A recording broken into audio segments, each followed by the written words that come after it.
First of all, wakati abawala abagala okubanga gwe abawala second abo abakutunuulira olinayo bwoleese omukululo.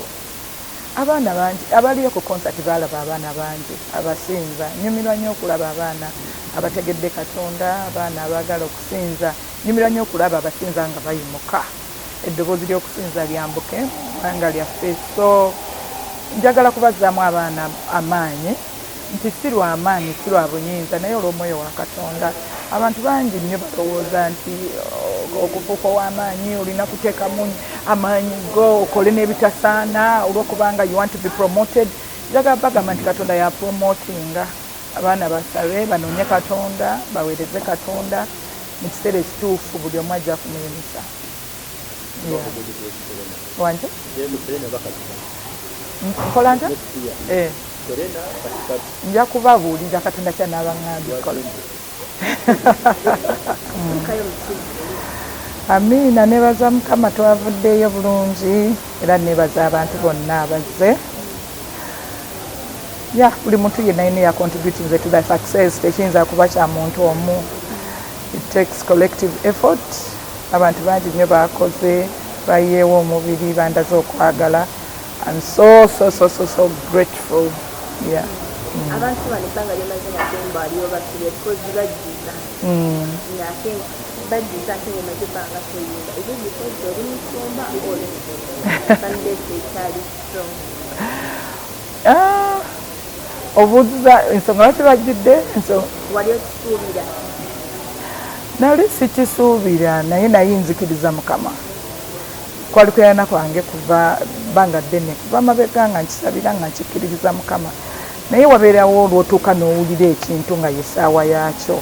Simanyi bakiri ku nze nzekka naye ekintu essaawa yaakyo bw'etuuka ogiwulira, era buli kiseera bw'okolera ekintu mu time yaakyo ndowooza nti Katonda era akuwa amaanyi gaakyo n'obuwagizi bwakyo.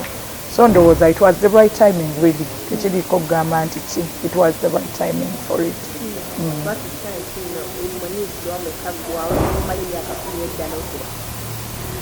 Era ebintu ebyokuweereza Katonda biringa era kigambo kya Katonda, kuba ffe tuyimba kigambo kya Katonda, kigambo kya Katonda tekiggwawo.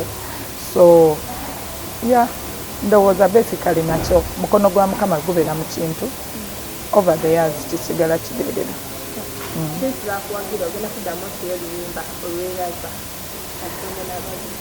Ennyimba nyingi nnyo mu pipeline zigenda kujja. Waliwo oluyimba olujja baluyita bibyo lwa kusinza, bibyo abantu balulimbe. It's a very nice worship song. N'ennyimba endala nyingi ezigenda okuba nga zijja. Yes. Omwami yavaayo etumulaba nayeeraza abantu tekitwala ekino yakuyambako beera nga kibeera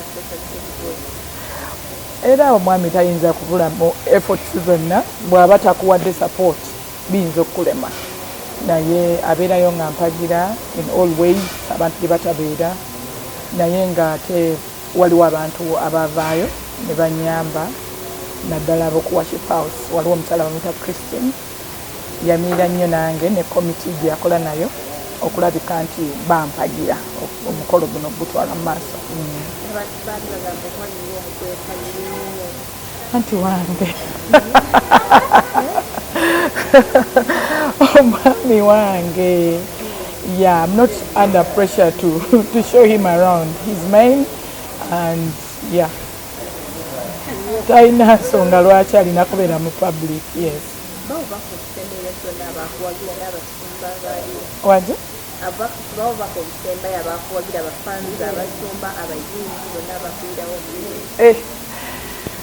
N'ebigambo biyinza okumbula naye I'm so grateful. My heart is so grateful eri abantu bonna abayimirira nange. Abasumba bankubiranga amasimu ne bagamba tugenda kujja. Waliwo abava n'ejjinja, waliwo abava e Buyikwe, waliwo abantu ab'enjawulo bandaga okwagala. Akasente kaali kanjiko naye waliwo abaana nga basonda. Nagamba nze nja kuteeka akasente kange wamu paka ng'olunaku lutuuse. Nina abaana abange bennyini bembeera nabo nga bagamba tutuwaza abwereere ffe nga ffe we have to stand and support you omutima ogwo abantu bandaga okwagala, abantu bayiwawo omubiri, abantu ba worship house, abantu ba gospel messengers church bandaga okwagala kwesirabangako everyone nga buli kyalina kikozesa to push on social media, to push on statuses.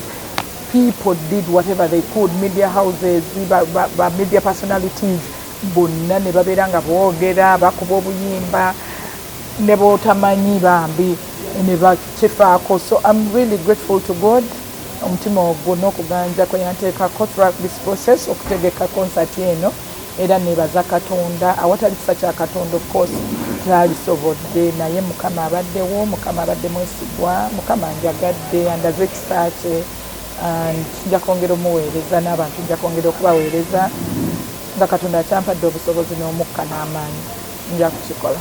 Batunuulye Serena. Serena. Ebifo byonna byonna. N'otalawo olonde Serena. Tewatyamu.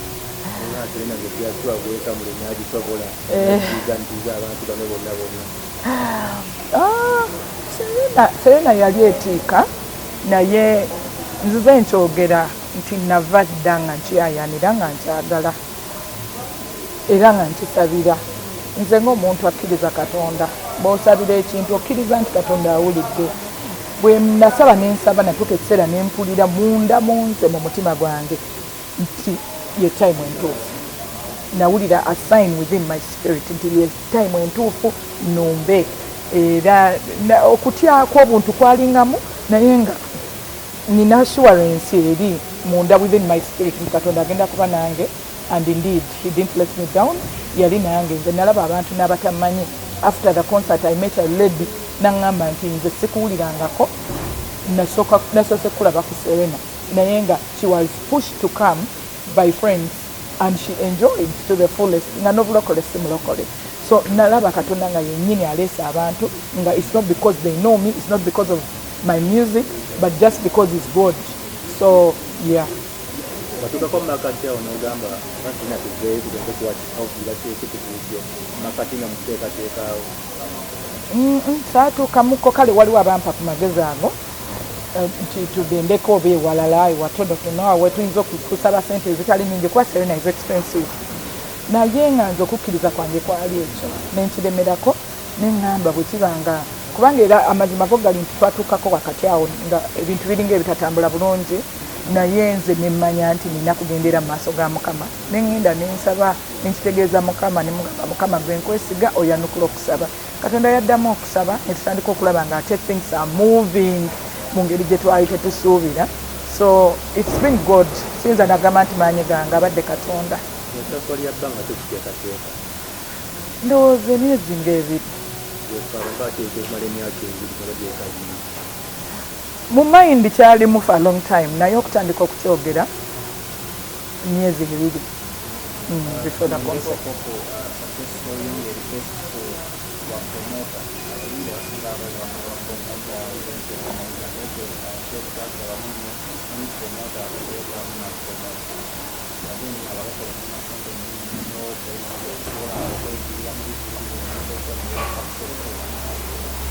Bapromota nayagala nnyo bapromoting naye munange bw'oba tonafuuka wamaanyi nnyo oluusi tebakukkiririzaamu nti you can make it.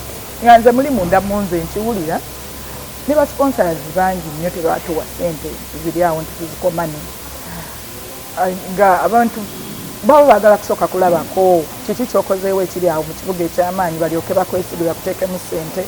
Naye nebaza Katonda ku lw'abantu abanzikiririzaamu. Waliwo abantu nga bo banzikiririzaamu ne bagamba nedda oba waliwo ssente ate bayirawo ssente zaali nawo naye twakkiriza Katonda. It was total complete faith for this show, total complete faith. Kuba nze nagenda okubuukinga Serena nga nina $5,000 nze kennyini gye nalina ku akawunti ninnyina ne ngikwasa Serena n'aŋŋamba nti bw'okoze ne mugamba nsimbudde.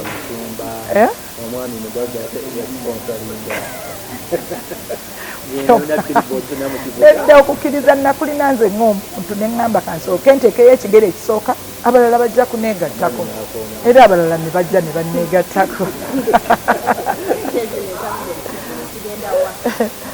Sente zavudde mu kivvulu ekisooka zigenda kuyamba ku minisitule yange eya music.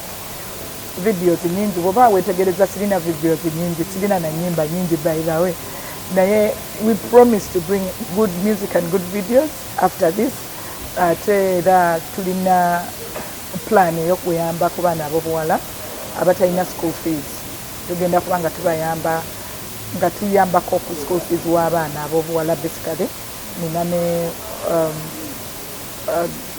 ndiyite event gyentera okukola annually bagiyita next girl champion sente zino zimu zijja kuyambako okuteekateeka we empower girls we encourage them we mentor them to become for them to become ekyo katonda kyebatondera okubeera mu bulamu so ebyo bwe bityo bye bigenda esente bijja okukola baliwo ekintu ekyebuuzibwa ku guno omulimu okola nga mulimu oba okola kunyumirwa kubanga gyesaazi Serena wagimaze bayinza okwetaaga bayimbira ku mbaga ku bibulu byabwe oba gweokola kunyumira bunyumirwa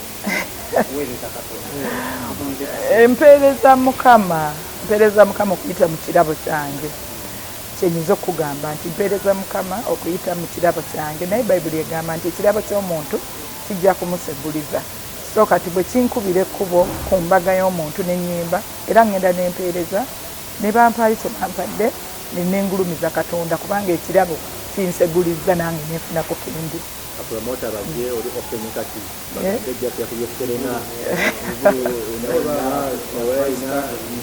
obole mu kyaki wokka omuntu ajja netwogera netulaba kiki ensobola okukola nekyesitasobola kukola manager obabanoonya in her office ku worship house they can come and we talk yeah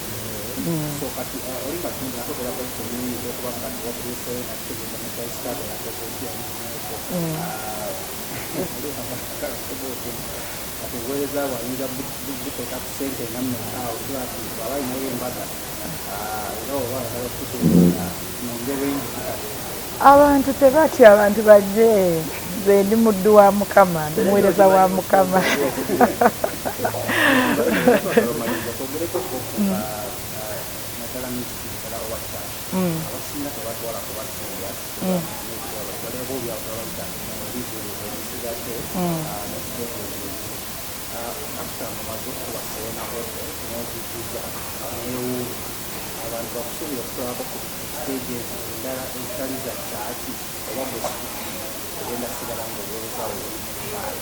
for now mpulira nga kino katonda kyampitidde okukola okuweereza abantu ba katonda mu kanisa katonda bw'anaaba alinayo ekirala kyaŋŋambye nja kubategeeza but for now yes I'm in church